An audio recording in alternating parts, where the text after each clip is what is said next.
2024 ലോക്സഭാ തെരഞ്ഞെടുപ്പിൽ മികച്ച പ്രകടനം കാഴ്ചവെച്ചിട്ടുള്ള ഇന്ത്യ സഖ്യത്തിന് വളരെ പരിതാപകരമായ ഒരു അവസ്ഥയിലേക്ക് പോകുന്ന ഒരു കാഴ്ചയാണ് നമ്മൾ കണ്ടിട്ടുള്ളത്. 66-70 സീറ്റിൽ ലീഡ് ചെയ്ത കോൺഗ്രസ് പെട്ടെന്ന് തന്നെ ഹരിയാനയിൽ 30 സീറ്റിലേക്ക് അല്ലെങ്കിൽ 35 സീറ്റിലേക്ക് പിന്നോക്കം പോകുന്ന ഒരു കാഴ്ച നമ്മൾ കണ്ടതാണ്.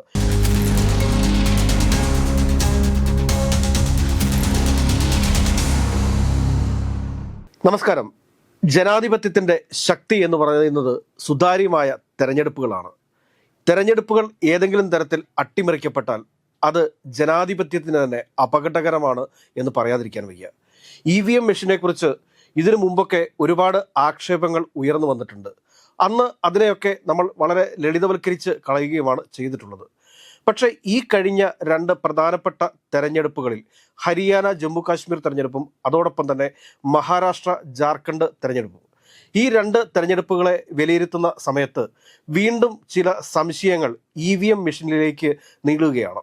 കാരണം ഈ ഹരിയാന ജമ്മു കാശ്മീർ തെരഞ്ഞെടുപ്പിൻ്റെ ആദ്യഘട്ടത്തിൽ ജമ്മു കാശ്മീരിലും അതോടൊപ്പം തന്നെ ഹരിയാനയിലും ഇന്ത്യ സഖ്യം ഏറെ മുൻപോട്ട് പോകുന്ന ഒരു കാഴ്ചയാണ് നമ്മൾ കണ്ടത്.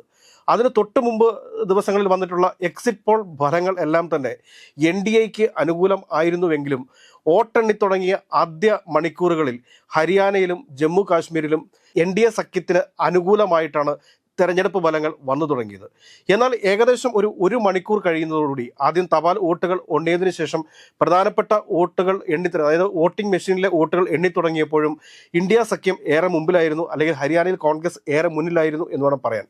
പക്ഷേ ഒരു മണിക്കൂർ കഴിയുന്നതോടുകൂടി ഇത് മൊത്തത്തിൽ നേരെ തിരിയുന്ന ഒരു കാഴ്ച. അതായത് 66-70 സീറ്റിൽ ലീഡ് ചെയ്ത കോൺഗ്രസ് പെട്ടെന്ന് തന്നെ ഹരിയാനയിൽ 30 സീറ്റിലേക്ക് അല്ലെങ്കിൽ 35 സീറ്റിലേക്ക് പിന്നോക്കം പോകുന്ന ഒരു കാഴ്ച നമ്മൾ കണ്ടതാണ്.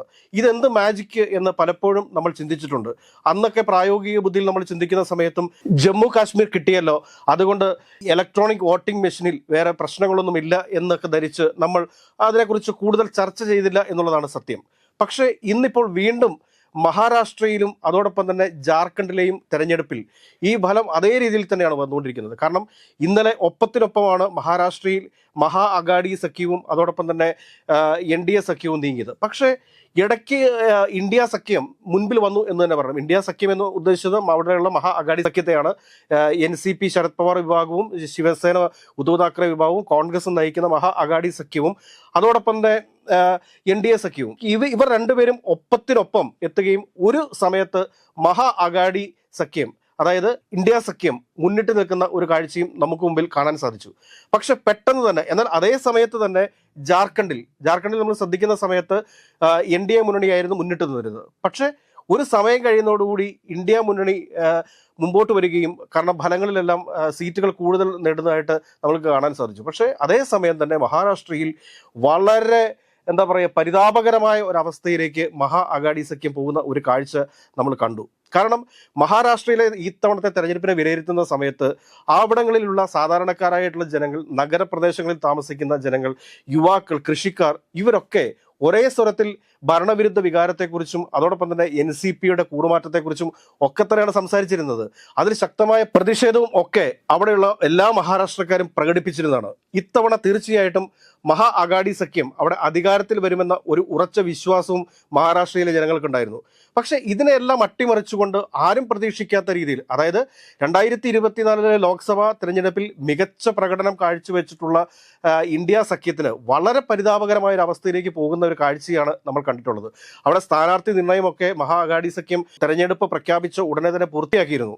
പക്ഷേ എങ്കിലും ചില സ്ഥലങ്ങളിൽ, ഏകദേശം 30-35ഓളം സ്ഥലങ്ങളിൽ ഈ മഹാ അഗാഡി സഖ്യത്തിന് വിമത സ്ഥാനാർത്ഥികൾ ഉണ്ടായിരുന്നു എന്നുള്ള കാര്യം കൂടി നമ്മൾ ഈ സമയത്ത് പരിഗണിക്കേണ്ടതാണ്. പക്ഷേ എങ്കിൽ തന്നെയും ഇത്രയും ദയനീയമായ ഒരു പരാജയത്തിലേക്ക്, കാരണം കഴിഞ്ഞ തവണ NCP ശരത് പവാർ വിഭാഗത്തിന് 11 MPമാരെ വിജയിപ്പിക്കാൻ സാധിച്ചതാണ്. പക്ഷേ ഇത്തവണ നിയമസഭയിലേക്ക് നടന്ന തെരഞ്ഞെടുപ്പിൽ വെറും 10 MLAമാരെ മാത്രമാണ് അദ്ദേഹത്തിന് വിജയിപ്പിക്കാൻ സാധിച്ചിട്ടുള്ളത്. അതായത് മഹാ അഗാഡി സഖ്യത്തിന്, അതായത് ശിവസേന ഉദ്ധവ് താക്കറെ വിഭാഗത്തിനും കോൺഗ്രസിനും NCP ശരത് പവാർ വിഭാഗത്തിനോടൊക്കെ കൂടി ലഭിച്ചിരിക്കുന്ന സീറ്റ് എന്ന് പറയുന്നത് 50 സീറ്റാണ്. ഇത്ര പരിതാപകരമായ, ഇത്രയും വലിയൊരു പരാജയം ഒരു കാരണവശാലും അവിടെ ഈ മഹാ അഗാഡി സഖ്യത്തിന് അല്ലെങ്കിൽ ഇന്ത്യ സഖ്യത്തിന് സംഭവിക്കില്ല എന്നുള്ളൊരു യാഥാർത്ഥ്യമാണ്.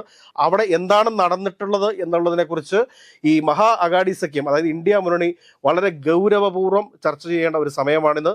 ഇന്ന് രമേശ് ചെന്നിത്തല ഏകദേശം പറഞ്ഞിട്ടുണ്ട്, ഈ കാശ്മീർ നൽകിയിട്ട് ഹരിയാന എടുത്തതുപോലെ ഇപ്പോൾ ജാർഖണ്ഡ് നൽകിയിട്ട് മഹാരാഷ്ട്ര അവർ എടുക്കുകയാണ്. ഈ നാട്ടിലെ ജനങ്ങളെ ആരൊക്കെയോ പറ്റിക്കാൻ ശ്രമിക്കുന്നു എന്നൊരു ആരോപണവും ഒക്കെ ആയിട്ട് രമേശ് ചെന്നിത്തല രംഗത്ത് വന്നിട്ടുണ്ട്. ഇതിലെന്തെങ്കിലുമൊക്കെ സത്യമുണ്ടോ എന്ന് പരിശോധിക്കേണ്ടതാണ്. ഗ്രൗണ്ട് റിയാലിറ്റി എന്ന് പറയുന്നത് അവിടെ ശരിക്ക് ഇപ്പൊ ഹരിയാനയിലായിരുന്നെങ്കിലും കർഷകരുടെയൊക്കെ ശക്തമായ എതിർപ്പ്, ഒരു തരത്തിലും അവിടെ BJP വരില്ല എന്ന് BJP നേതാക്കന്മാർക്ക് തന്നെ ഉറപ്പുണ്ടായിരുന്നു. അതിന്റെ അടിസ്ഥാനത്തിൽ ഹരിയാനയിൽ ഒരുപാട് സീനിയർ ആയിട്ടുള്ള BJP നേതാക്കളൊക്കെ കോൺഗ്രസിൽ ചേർന്നതാണ്. പക്ഷേ അവിടെ നമ്മൾ ഫലം വന്നപ്പോൾ നമ്മൾ കണ്ടത് എന്താണ്? കാരണം വോട്ടെണ്ണി തുടങ്ങുന്ന ആദ്യ മണിക്കൂറുകളിൽ കോൺഗ്രസ് സഖ്യം മുന്നിട്ട് നിൽക്കുകയും എന്നാൽ 1-2 മണിക്കൂറുകൾക്ക് ശേഷം നേരെ തിരിച്ചടിക്കുന്ന, അതായത് നേരെ താഴേക്ക് പോകുന്ന, ഈ പാമ്പും കോണിയും കളിക്കുന്ന പോലെ 99-ലെത്തിയതിനു ശേഷം നേരെ 0-ലേക്ക് പോരുന്ന ഒരവസ്ഥ. ഈ അവസ്ഥയാണ് ഹരിയാനയിൽ കണ്ടത്. അതേ സമാനമായ ഒരു അവസ്ഥ തന്നെയാണ് ഇപ്പോൾ മഹാരാഷ്ട്രയിൽ സംഭവിച്ചിട്ടുള്ളത്. ഏകദേശം 138 സീറ്റിലേക്ക് ലീഡ് ചെയ്തിരുന്ന, അതായത് വോട്ടിംഗ് മെഷീനിലെ വോട്ടുകൾ എണ്ണി തുടങ്ങി 1 മണിക്കൂറിന് ശേഷം വരെ 138 സീറ്റിൽ ലീഡ് ചെയ്തിരുന്ന ഇന്ത്യ മുന്നണിയാണ് ഇന്ന് 50 സീറ്റിലേക്ക് വളരെ വലിയൊരു പരാജയത്തിലേക്ക് പോയിരിക്കുന്നത്. ഇതിൽ സംശയിക്കേണ്ടതായിട്ടുള്ള ഒരുപാട് കാര്യങ്ങളുണ്ട്. കാരണം വീണ്ടും ഒരിക്കൽ കൂടി എടുത്തു പറയുകയാണ്, ജനാധിപത്യത്തിന്റെ സൗന്ദര്യം എന്ന് പറയുന്നത് തെരഞ്ഞെടുപ്പുകളുടെ സുതാര്യതയാണ്. ആ തെരഞ്ഞെടുപ്പുകളെ ആരെങ്കിലുമൊക്കെ അട്ടിമറിക്കാൻ ശ്രമിക്കുന്നുണ്ടെങ്കിൽ അത് ജനങ്ങളുടെ തീരുമാനത്തെ അട്ടിമറിക്കുന്നതിന് തുല്യമാണ്. അത് ശക്തമായി എതിർക്കപ്പെടേണ്ടതാണ്. നമ്മുടെ രാജ്യത്ത് ജനാധിപത്യം പുലരുവാൻ സുതാര്യമായ തെരഞ്ഞെടുപ്പുകൾ കൊണ്ടേ സാധിക്കുകയുള്ളൂ. അതുകൊണ്ട് ഈ തെരഞ്ഞെടുപ്പുകളുടെ സുതാര്യത ഉറപ്പുവരുത്തുവാനായിട്ട് തെരഞ്ഞെടുപ്പ് കമ്മീഷനും അതോടൊപ്പം തന്നെ രാഷ്ട്രീയ പാർട്ടികളും തയ്യാറാവണം. രാഷ്ട്രീയ പാർട്ടികളുടെ നിശബ്ദതയൊക്കെ വെടിഞ്ഞ് സധൈര്യം കാര്യങ്ങൾ സുപ്രീം കോടതിയുടെയും അതോടൊപ്പം തന്നെ ഇന്ത്യൻ പ്രസിഡന്റിൻ്റെയൊക്കെ പരിഗണനയിൽ പെടുത്തേണ്ടതാണ്. കാരണം തെരഞ്ഞെടുപ്പ് കമ്മീഷൻ തന്നെ അത് വീണ്ടും പരിശോധിക്കേണ്ട ആവശ്യങ്ങളുണ്ട്. കാരണം ഈ തെരഞ്ഞെടുപ്പ് മെഷീനുകളിൽ എന്തെങ്കിലും തരത്തിലുള്ള മാജിക്കുകൾ കാണിക്കാനുള്ള സാധ്യതകൾ ഉണ്ടോ എന്ന് പരിശോധിക്കണം എന്ന് അഭ്യർത്ഥിച്ചുകൊണ്ട് നിർത്തട്ടെ. നന്ദി, നമസ്കാരം.